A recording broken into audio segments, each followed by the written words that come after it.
Good morning. It's about 7:15 on Sunbeam Lake. I've been laying here for about a half an hour, just watching the mist form on the lake. And pretty soon I'm going to be watching the sunset, or sunrise, right over there. What a beautiful morning. And there we are, a beautiful sunrise on Sunbeam Lake. Well, I'm going to go ahead and sign off for this video series. So far, I'm having a really good trip. My first day got a little down there when I got into my campsite, but that happens quite a bit. But I'm having a great time, and I've got about a day and a half out of here. I'll try to check in. Anyway, thanks for joining me.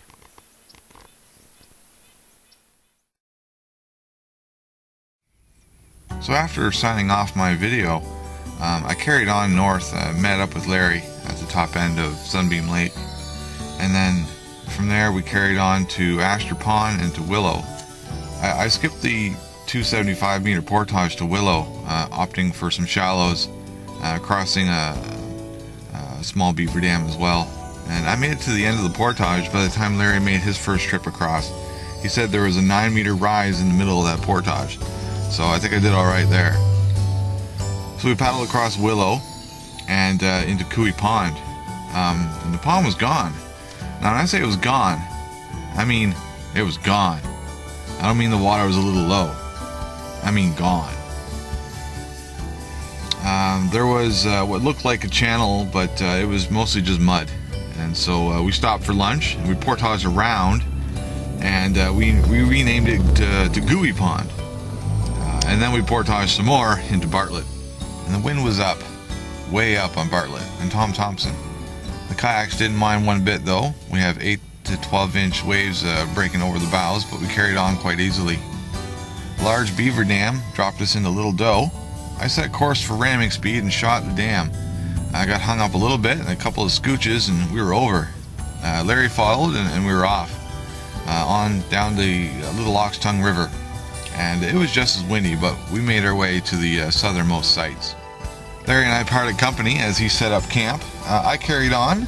I crossed Teepee Lake into Erewhon Camp, hoping that I could find a canteen or something where I could possibly get some batteries.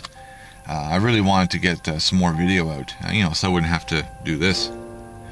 But after a brief altercation with somebody there, I carried on without batteries into a site in the Narrows between Teepee and Joe.